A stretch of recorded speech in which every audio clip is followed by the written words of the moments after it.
नमस्कार। आप देख रहे हैं दी पॉलिटिकल टॉक और मैं आपका दोस्त पुष्पेंद्र पांडे। बात करते हैं भारत के गृह मंत्री अमित शाह जी की। एक समय ऐसा आया था जब सोहराबुद्दीन शेख की फर्जी मुठभेड़ के मामले में अमित शाह को 25 जुलाई 2010 में गिरफ्तारी का सामना करना पड़ा। शाह पर आरोपों का सबसे बड़ा हमला उनके खुद के बेहद खास रहे गुजरात पुलिस के निलंबित अधिकारी डीजी बंजारा ने किया। 16वें लोकसभा चुनाव के लगभग 10 माह पूर्व शाह दिनांक 12 जून 2013 को भारतीय जनता पार्टी के उत्तर प्रदेश का प्रभारी बनाया गया और तब प्रदेश में भाजपा के मात्र 10 लोकसभा सीटें ही थी। उनके संगठनात्मक कौशल और नेतृत्व की क्षमता का अंदाज तब लगाया जाता है जब 16 मई 2014 को 16वें लोकसभा के चुनाव परिणाम आए और प्रदेश में भाजपा की ये अब तक की सबसे बड़ी जीत थी। इस करिश्माई जीत के शिल्पकार रहे अमित शाह का कद पार्टी के भीतर इतना बढ़ा को उन्हें भारतीय जनता पार्टी के अध्यक्ष के पद के रूप में स्वीकृत कर लिया गया और पार्टी ने उन्हें अध्यक्ष बना दिया। शाह 1987 में भाजपा में शामिल हुए थे। 1987 में उन्हें भारतीय जनता युवा मोर्चा का सदस्य बनाया गया। शाह का पहला बड़ा राजनीतिक मौका मिला 1991 में, जब आडवाणी के लिए गांधीनगर संसदीय क्षेत्र में उन्हें चुनाव प्रचार का जिम्मा संभाला।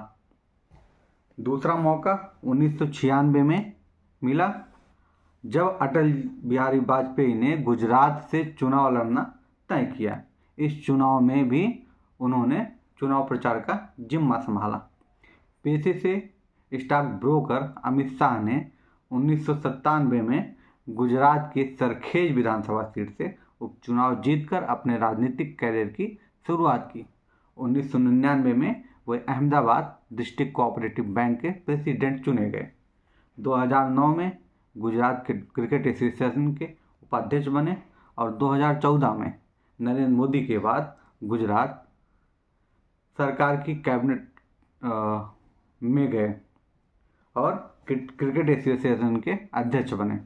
2003 से 2010 तक उन्हें गुजरात सरकार की कैबिनेट के गृह मंत्रालय का जिम्मा संभाला और इस समय 2019 से लेकर अब तक वो भारतीय गृह मंत्री के रूप में पदासीन हैं।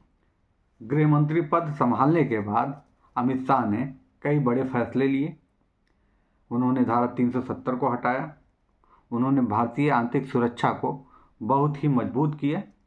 अमित शाह के कार्यकौशल को देखकर लोग उन्हें भाजपा का चाणक्य भी कहते हैं और ये उनके लिए बहुत ही खास उपाधि है। लोग ये मानते हैं कि अमित शाह की नज़र जिस लोकसभा सीट पर पड़ी वो लोकसभा सीट भाजपा की होकर रह गई। उत्तर प्रदेश में भाजपा का कोई अस्तित्व नहीं था। उस अस्तित्व को बनाने में अमित शाह ने जी जान लगा दिया और अपने दिमाग से, अपने नीतियों से, अपने बुद्धि विवेक कौशल से भाजपा को 70 सीटें दिलाई। धीरे धीरे यह संख्या बढ़ती रही और इस बार 2024 के चुनाव में अमित शाह एक बार फिर पार्टी के कमान को संभाल रहे हैं।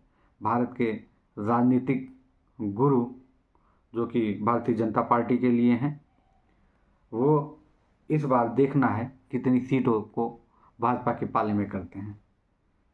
सबसे बड़ा सवाल ये उठता है कि पिछली बार का जो चुनाव था उसमें भारतीय जनता पार्टी 300 सीटों का लक्ष्य रखी थी। इस बार भारतीय जनता पार्टी 400 के पार का लक्ष्य रख रही है।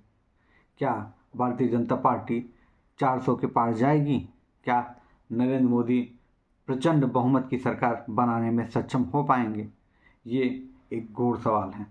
एक तरफ जहां इंडिया गठबंधन टूटता हुआ दिखाई पड़ रहा है, वहीं पर राम मंदिर बनने के बाद भारतीय जनता पार्टी और भी ज़्यादा मजबूत होती हुई दिखाई दे रही है।